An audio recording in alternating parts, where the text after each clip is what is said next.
and get us started with the session today.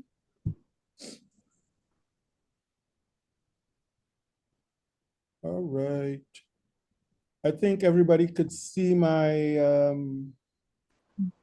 screen. So I want to begin again by just talking a little bit about this iconic picture that you see here. It's, of course, our home, our blue planet home. And it is captured here in what many think is one of the most iconic photographs in human history. It was taken by Apollo 8 astronaut Bill Anders. And if you want to actually see him and hear him talk about that experience, you could do a QR code. You could focus on the QR code. Or you could just go look up Bill Anders or even Earthrise on YouTube, and you'll find it there. So one of the things that this photograph started, from my understanding, is the environmental movement here in the United States was sort of like inspired by this photo. We also celebrate Earth Day, and I think Earth Day is celebrated globally now. And Earth Day also is something that came out of this photo. And so it gives us a really unique view of our Earth, of our environment, and that we should really treat it well, and that it's not too late. It's not too late for us to try to recreate our environment from things like the triple threats, which United Nations, UNESCO, designate as climate change, pollution, and loss of biodiversity. Those are what they designate as our threats to our planet, to our home. And so this is not just about a global issue, it's a national issue, it's a regional issue, it's a local issue, and it is personal. And so we shouldn't make any excuses at all, no matter what our profession is, to be engaged with the environment, because we are being engaged with our home. It's personal to us. So this is season 7. And again, if you want to see more of our website, you could look at you could click on our link here, www.theenvironmentalfridays.com. For this term, for this session, for this semester, we have about 15 episodes, 16 guest speakers, and you could see they come from all over. This is the very first time we've had someone from India, in India, giving us a talk, a presentation. So I am totally looking forward to that. And this is a gallery, photo gallery of our speakers coming up here. Just a summary of what's happening in terms of our episodes for this month. So our second episode here is by Nikitha, and you'll hear more about her pretty soon. And yeah, so we do have several dates in which we still need co-host. You could see them here, the 27th, all the way to, we may have had someone for the last one. But anyway, if anyone listening would like to be a co-host, just let me know. murrayD@andrews.edu. Being a co-host is pretty straightforward. You will see today. introduce the speaker, and help with the Q&A. That's pretty much it. So today I have the pleasure of introducing our co-host, Bagavi. Tell me if I'm messing it up. I don't want to mess up your No, you're good. name. It's Bargavy. Yeah, you're fine. You're fine. Okay, all right. So again, I am just meeting her for the first time, really, virtually, and then by email, I think was 2 days ago. Yeah. She, I don't know where she found out about it, about Environmental Fridays, and about our request to have co-hosts, but she sent me an email expressing interest in being a co-host, and I was like, oh, okay, I don't have a co-host for today. So here she is. So currently she is a co-creator and chair of the environmental committee at the Rotary Club of St. Joe, Benton Harbor, which is 10, 12 miles away from where I am at the university, Andrews University. And part of her mission with the environmental committee is to educate and bring awareness to our community about climate change and its impacts.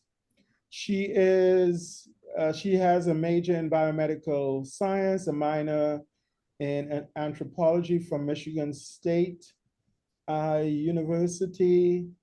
She was part of a sustainable project to improve food waste management, and she is currently clinical research associate and researcher at CRO. What's CRO? It's a contract research organization, so they kind of work with pharmaceutical companies to do clinical operations for clinical trials. Okay, good, good, good. Yeah. What I have a question to ask you, put you on the spot. What No, it's okay. it's okay. Well, apart from the environment, which you said, is one of your passions, what other passions do you have? I think I kind of hinted in there. So I'm an anthropologist. I actually caught my concentration was in medical anthropology. I worked on this huge project at MSU. It was called Healthcare Equity Based Project, surrounding gender and sex. So like, how does your gender or sex impact your well-being? And especially these college students are quite young, coming from ages of 18 to 24.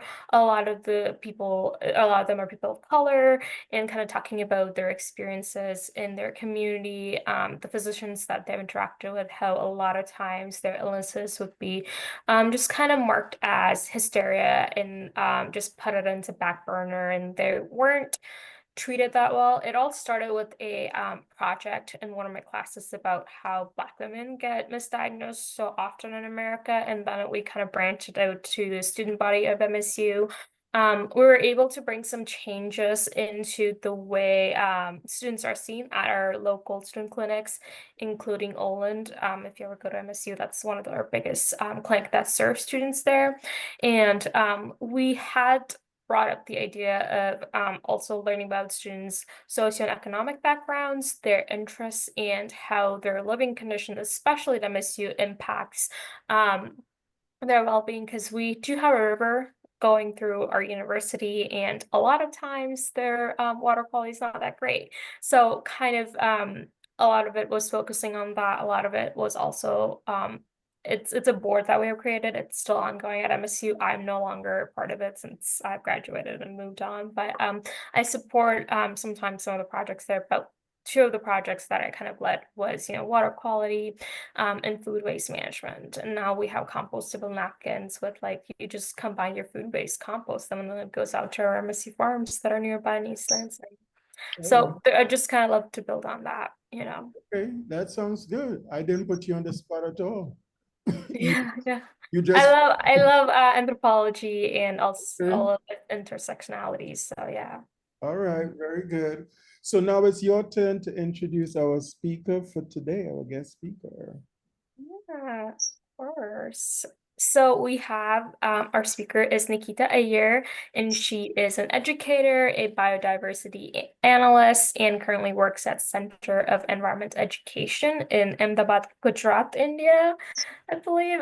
She studied biotechnology at Institution of Advanced Research in Gandhinagar, and actually that's where my family's from.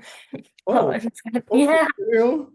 This is so cool. I know when I saw her. You're the perfect Yeah. person for a co-host. But Wow. so since then, she has worked at Wildlife Institution of India in Dehradun on conservation genetics and molecular phylogenetics. Also at IIT Roorkee. I don't know where that is, and I apologize if I butchered that name. That's a big institution in India, I believe. But on biodiversity assessment project with the Rainforest Partnership as a biodiversity research coordinator. She published a biodiversity inventory on spiders and found it IIT Roorkee under, urban green space, along with a few blogs and articles. She's motivated by protecting the balance in different ecosystems, interlinkages, and impacts of climate change on biodiversity, communicating the value of the organisms we all find around us, and especially if people have so much phobia towards spiders. So it's cool that you just love them so much that you investigated them. So. All right, thank you. I will stop my sharing. And Nikita, you could go ahead and share. Yeah, I'll do that.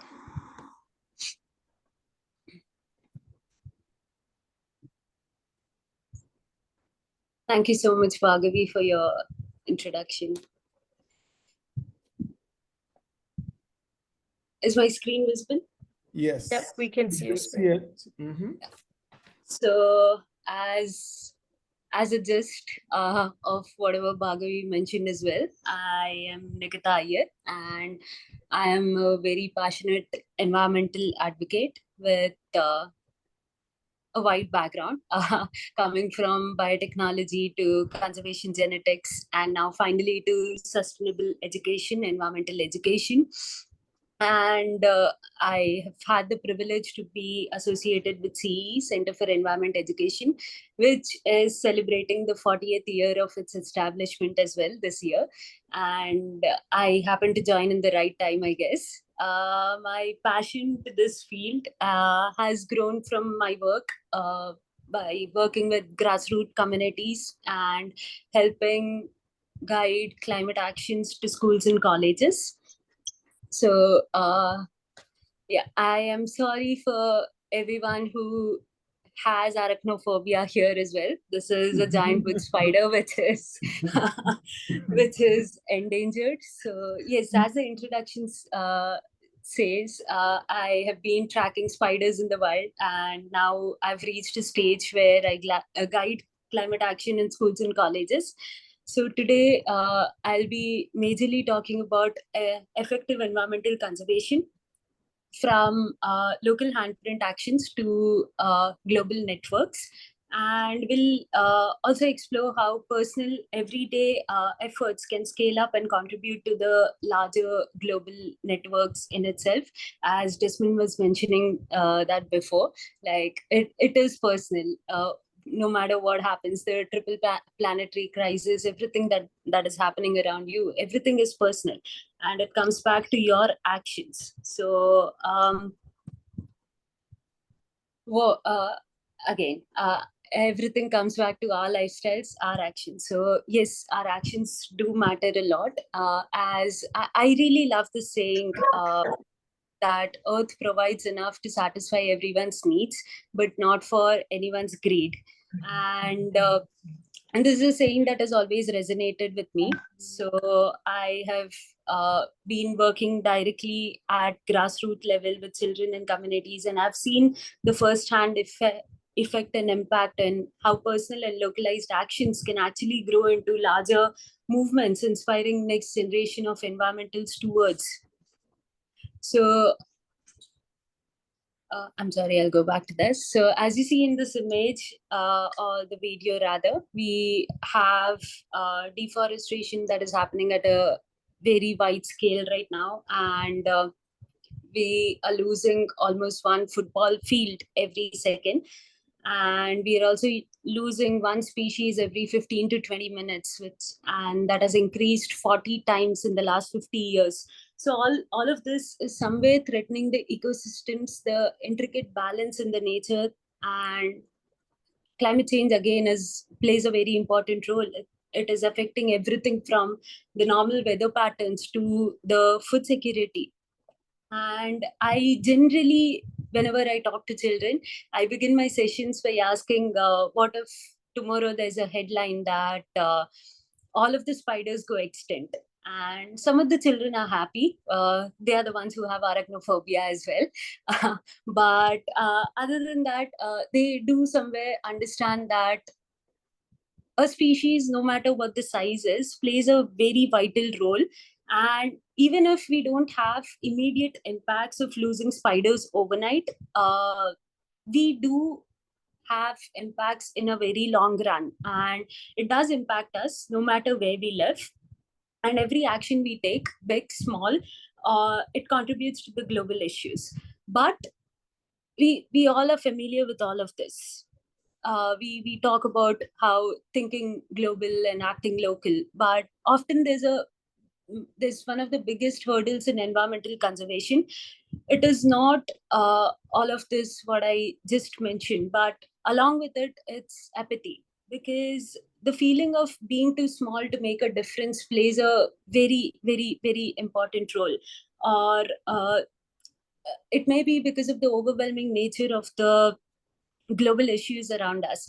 I have encountered this in the first hand while trying to convince people to reduce waste or adopt sustainable practices.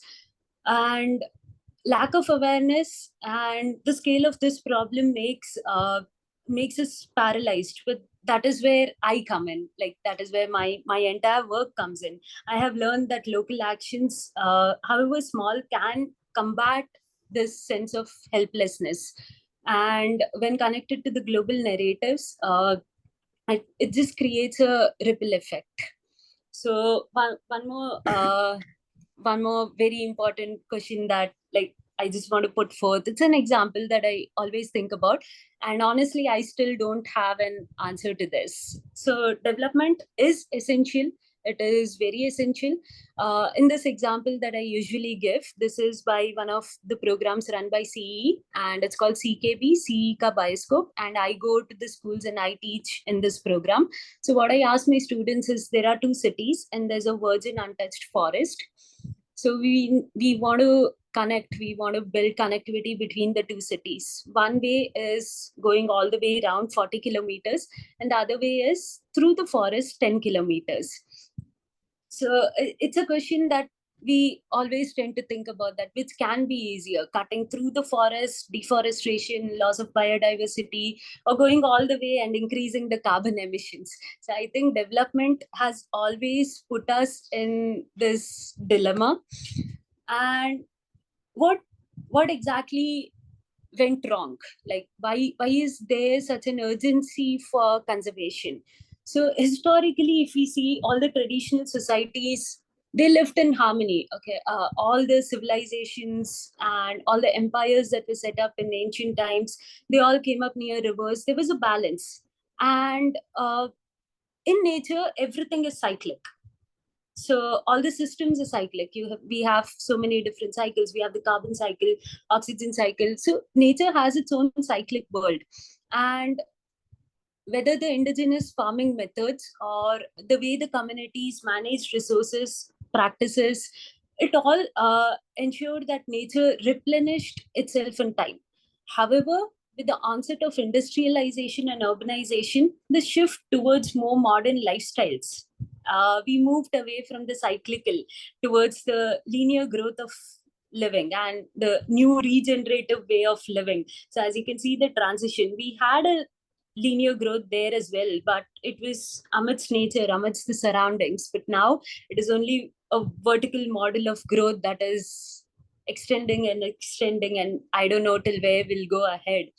So today, we often approach environment from a very linear perspective. Like we take resources without considering how to give it back. But nature, as I said, operates in cycles, like the balance in the forest ecosystem.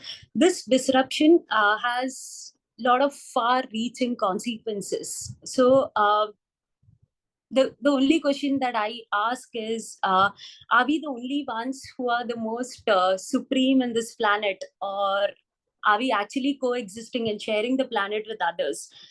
If so, then why are we viewing everything purely from a human-centered lens? I'm not saying that development is wrong, but how can we make development a sustainable development?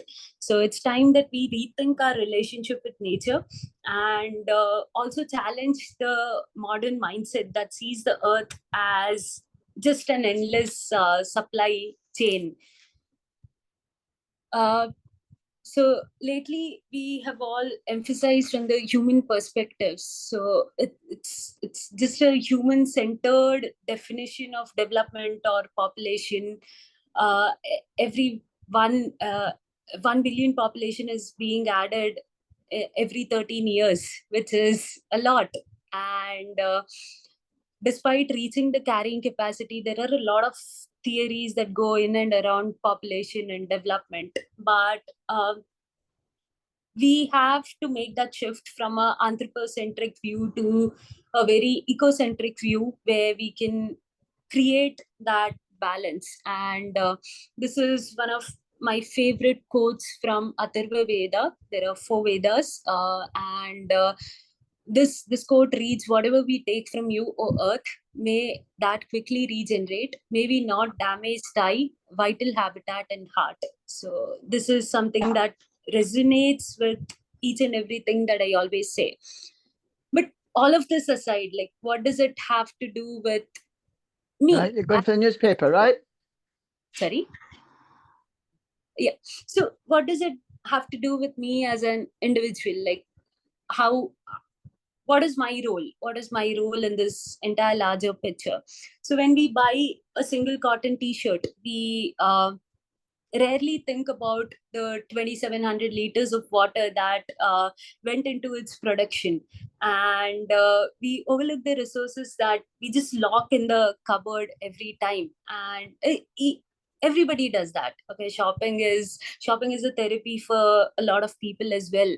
But making choices without realizing the environmental impact is something that we really need to think about. And we all, including myself, like my own self, I have around five or six t-shirts that I've never used, and it's just tucked in.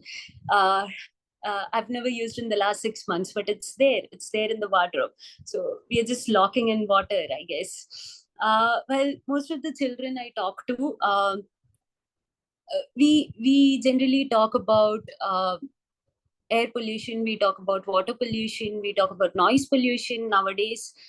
But soil pollution, not a lot of people know what soil pollution actually is. And soil pollution is, it's just a lost topic. And even though we have lost vast amounts of topsoil due to unsustainable agricultural practices and a lot of other reasons, our daily life is as well connected to it. In India, there's a system of Bhumi Pujan, where we worship the soil before actually building something or buying a new house, or whatever development occurs in our personal lives. We do a Bhumi Pujan.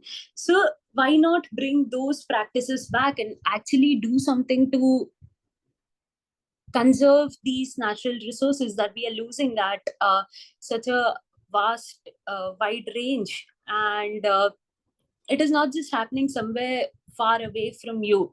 Like, one of my neighbors just cut down a tree just because it was blocking the balcony view. So how do we justify these actions? The choices again and again, I repeat, are be it from buying clothes that we wear or the food we consume, it does contribute to the environmental impacts in a long run, and it does have a lot of global implications, and every decision that we take does matter.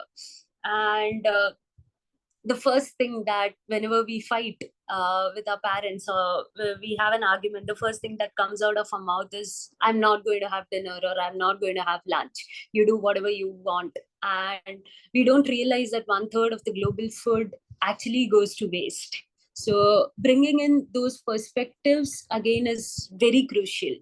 So we all generally talk about footprint actions, but what about reversing the way? Like, it is not always so negative. Why not bring in the positivity in this? Why not bring in the handprint actions? Handprint was a concept that was started by CE long back when the CCC conference happened.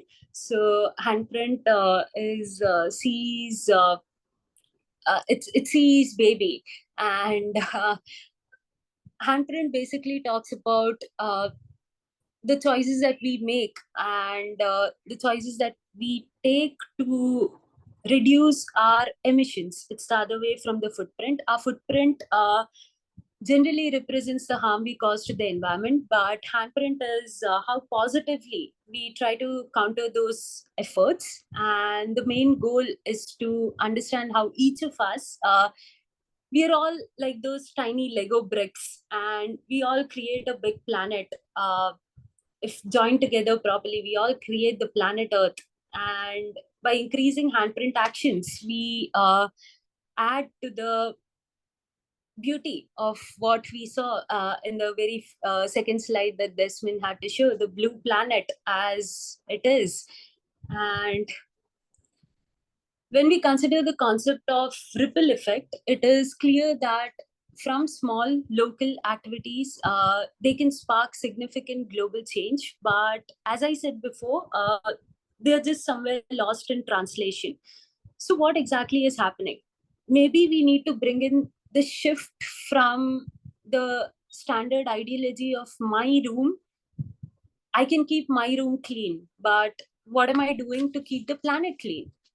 So that change from my room to our planet, a shift in the personal perspective of seeing our individual actions as a part of as a part of a whole collective responsibility. And this is a very important and key challenge to conservation. Like how to translate, how to bring in this translation from my room to our planet. When we recognize the local efforts and we empower ourselves to make meaningful contributions and ultimately create a healthier planet. So for all of this, education does play a very important role. Education is a key of sustainable change. Education as empowerment highlights the crucial role that knowledge plays in enabling individuals to take more meaningful actions. Like as you can see in these tiny videos that I could find, I've witnessed how environmental education impacts or ignites the passion and responsibility, the sense of responsibility, the sense of environmental stewardship. When children learn about climate change and like what happens exactly when the entire system goes haywire, they somehow become proactive change makers, and they engage in sustainable actions, and somehow they do try to reduce their footprint as much as possible. Something something that also Environmental Fridays does as well, like how to make or translate these tiny actions by education. By educating communities today, we also cultivate a generation which is equipped with knowledge and tools to tackle environmental challenges, and we ensure that there is, after all, a healthier planet for us. And everything is not bad, there is still a lot of time, and if all of us together like join and form that Lego of Mother Earth together as individual actions, maybe then there's still a lot of hope. I would like to give an example of after seeing this video, there is a school in Assam, Assam, India, which accepts 25 plastic bottles per week as the school fees. So every week, a student has to collect 25 plastic bottles from waste, and that is the child's school fees for the entire week. And those plastic bottles are then converted into eco bricks and used for a lot of construction nearby. So maybe such stories that can come up, like such stories that are encouraged, that gets a global range, can have a lot of impact, and this can be translated in different ways across the globe. So call to action. This is a slide that we have always been talking about, and I know this is just repetitive. Whenever we talk about environment, whenever we talk about sustainable development, this is a slide that always comes up. So reflecting on your choices, engaging with local initiatives, educating and advocating, supporting sustainable brands, practicing sustainable lifestyle. But are we doing it? So if not, why aren't we able to do that? So yes, going back to this slide, I would really I honestly don't know an answer to this, as I said it before. But considering this is a very small example, it's relatively very small compared to the entire globe. And if we are struggling with a decision in such a small space, then what about the decisions that are made globally? So this example illustrates the dilemma that we face when it comes to balancing human development with environmental conservation. And this concept into the global networks, environmental impact of deforestation, be it between the two cities,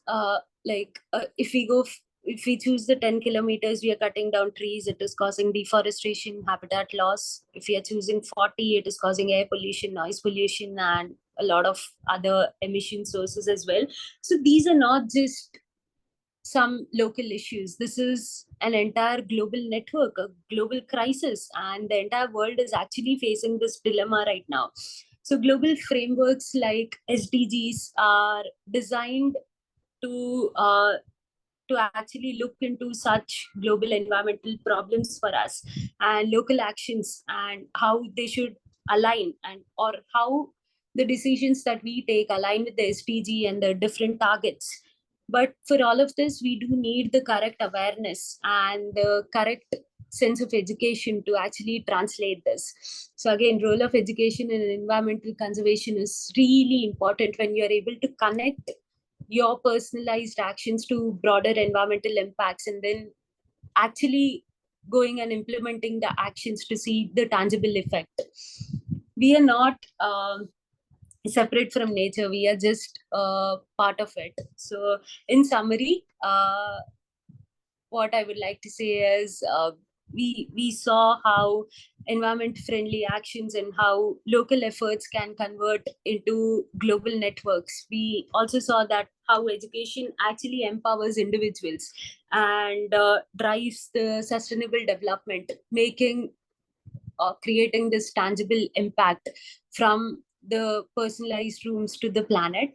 But I want to leave you with an inspiring message that I always say: every species or every action, no matter how small or how tiny it is, each small step and with proper guided information, connection to larger networks, we are all interlinked. And this is all a big, again, going back to the spider, this is all interlinked in the same web. And yes, I do vouch for think globally, act locally. When as we saw before, the collective power of how individual actions can create remarkable translations. So I would encourage everyone to embrace our roles as stewards of the planet and make it possible to create a sustainable future for all.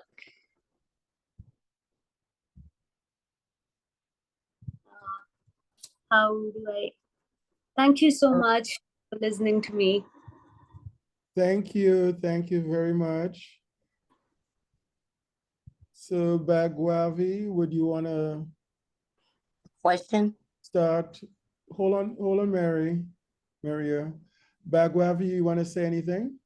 I would love to know a little bit more about your spider inventory in regards to like biodiversity, and just because I'm very curious, you brought, I think in the image it was a giant kingdom spider, or is it a giant black? Giant foot spider.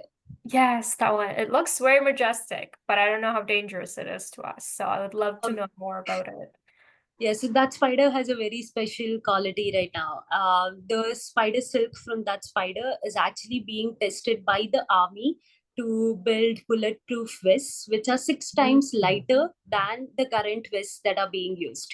Wow, that's And pretty cool. yes, so it is in trials right now. So, and that species is going endangered because of habitat loss. Mm. So, yes, and spiders regarding the inventory. I don't know. Since childhood I've been fascinated by spiders. It's just how they spin webs and like the architecture marvels.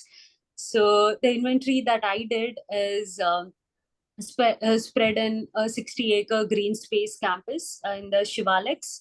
It is one of the oldest campuses in India. It's Indian Institute of Technology, Roorkee, wherein we divided the campus in various gradients and we surveyed.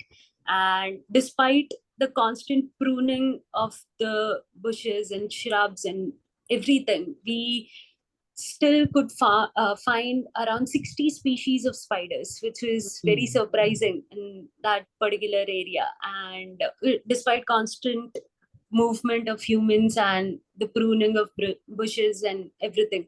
So yes, nature does find a way to exist among us. So Maria, Thank you, Dr. Desmond, and I'll leave the bugs, the spiders. to the oh, expert. this is Mary Ellis. Okay.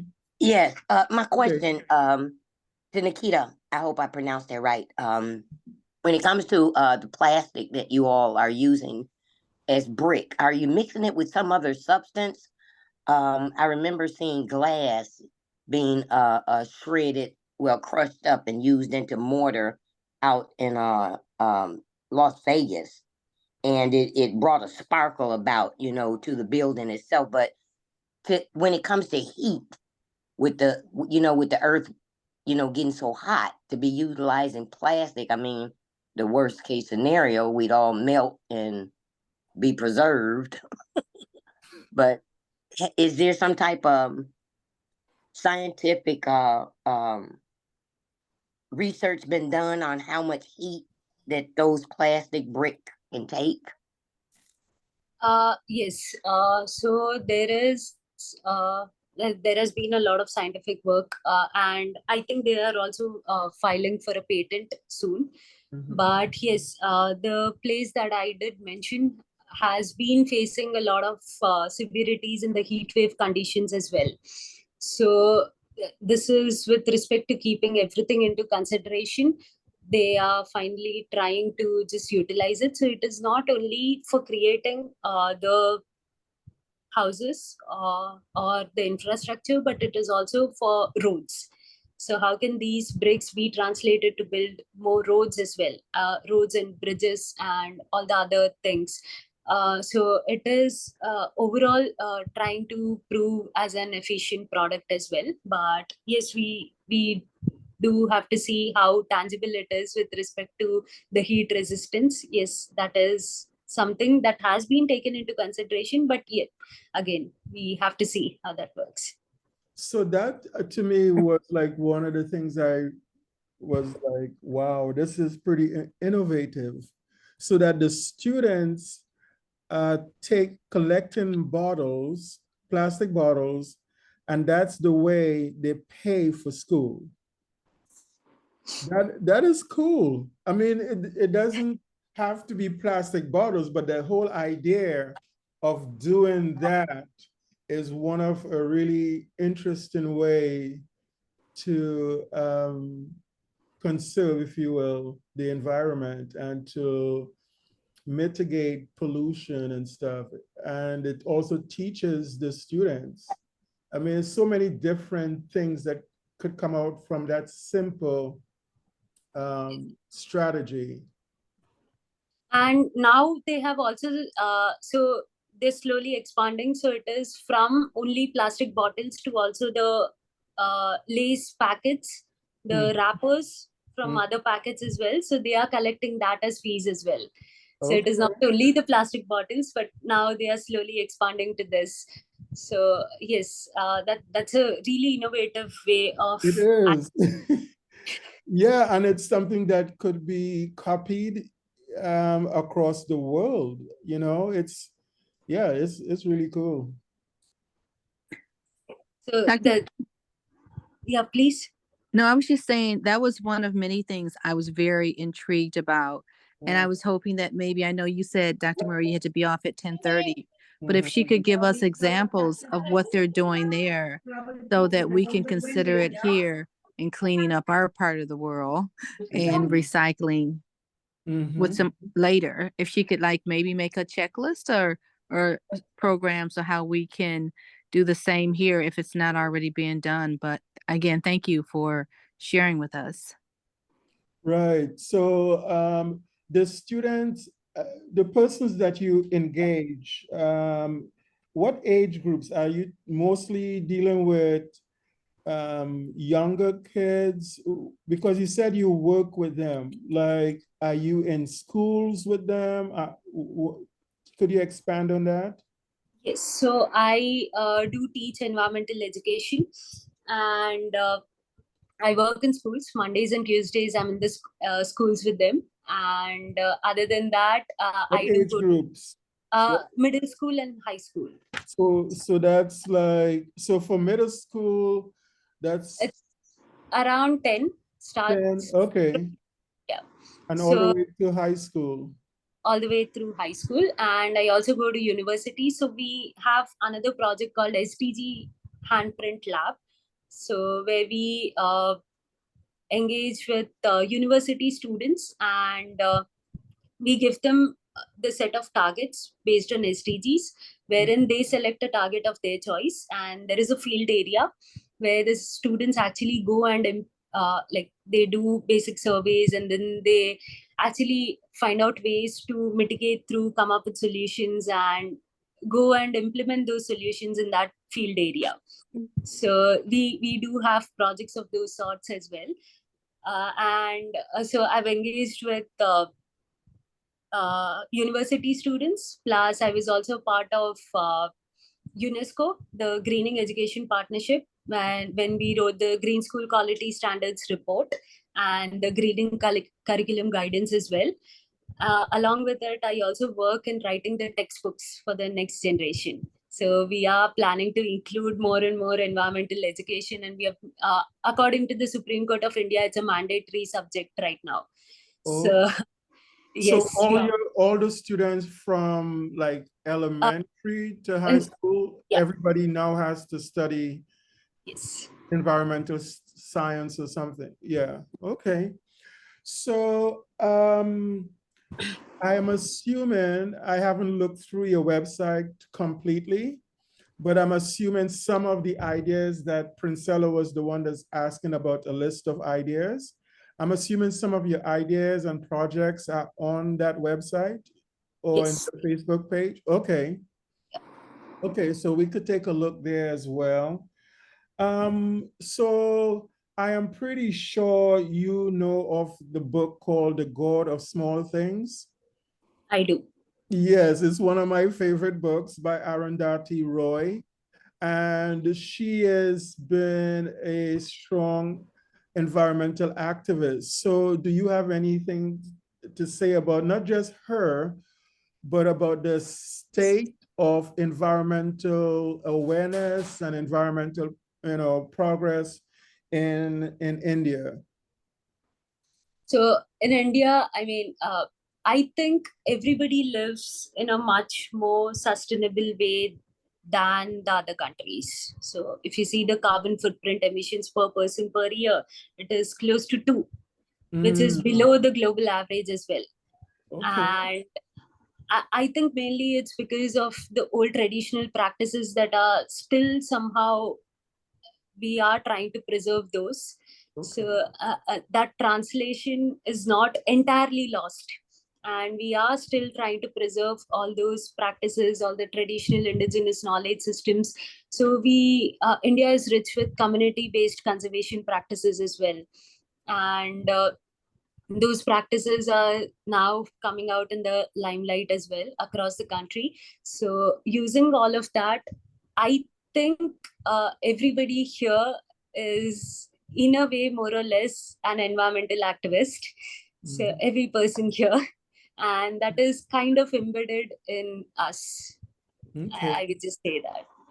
I know she was controversial, not only on a global level, but also in India due to some actions of the Indian government. Are those things that she was bringing up? I think about dams and deforestation and stuff. Are those things being addressed?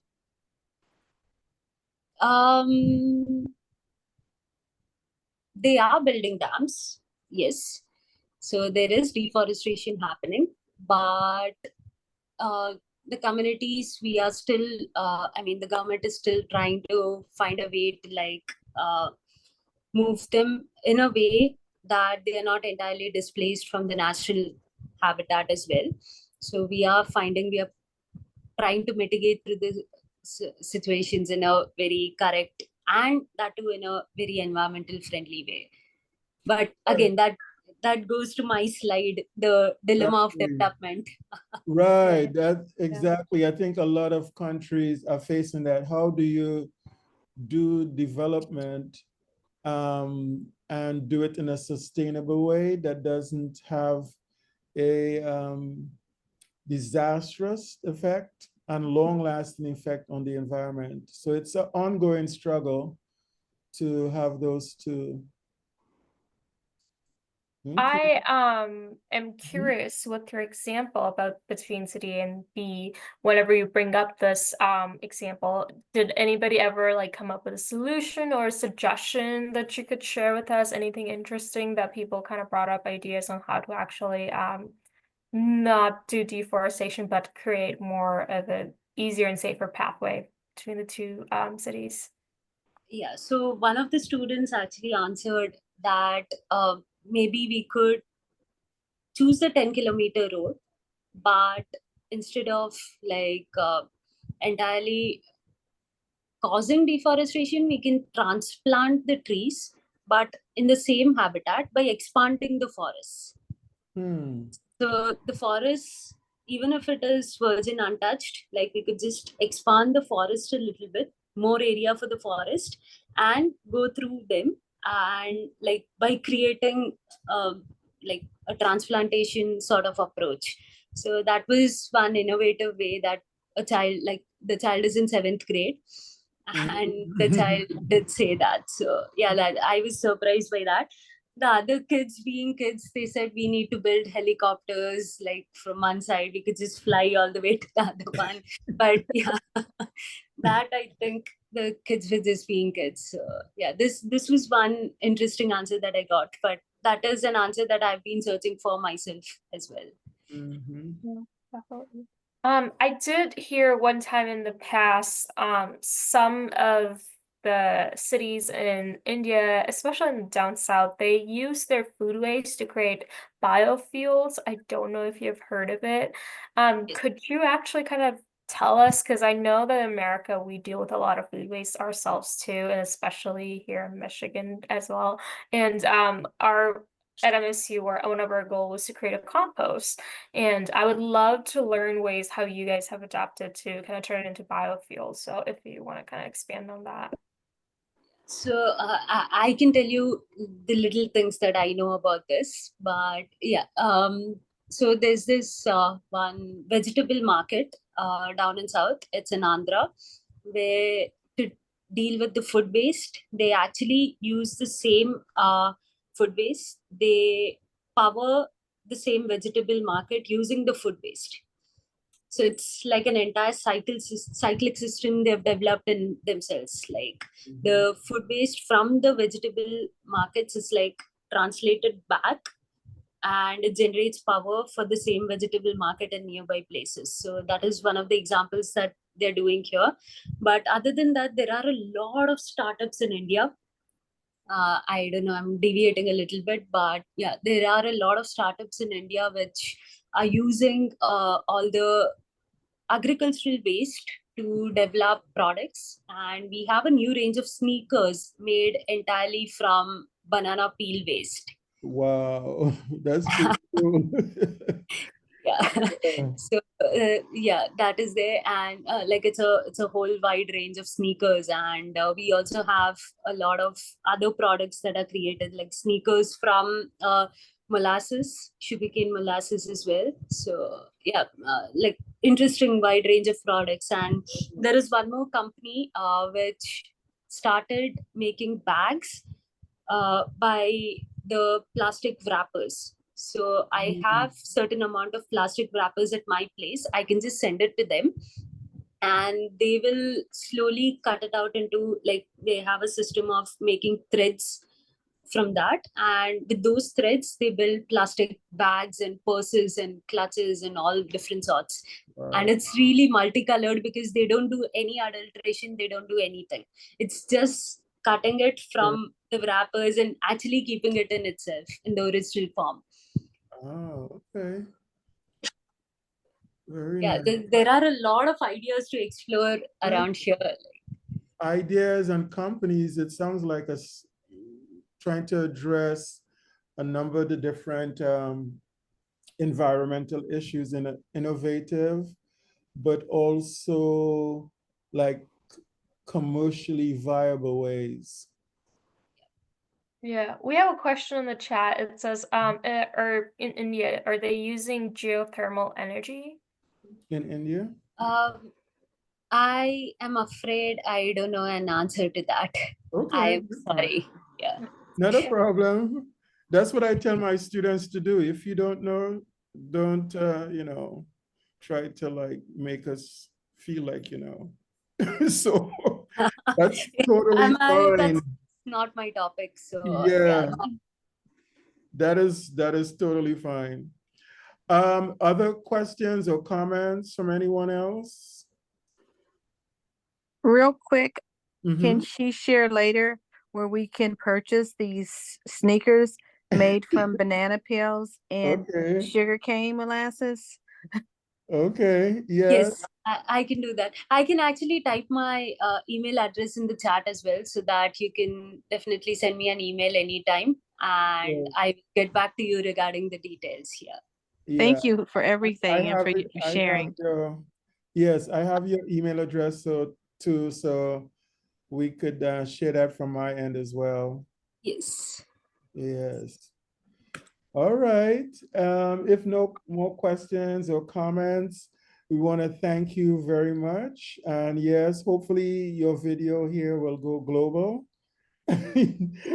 Share it with your people, because if it goes across India, that's pretty significant. What's the population in India like now? 1.8. 1.8 billion. So, Yeah. So thank you so very much for sharing with us and giving us insight.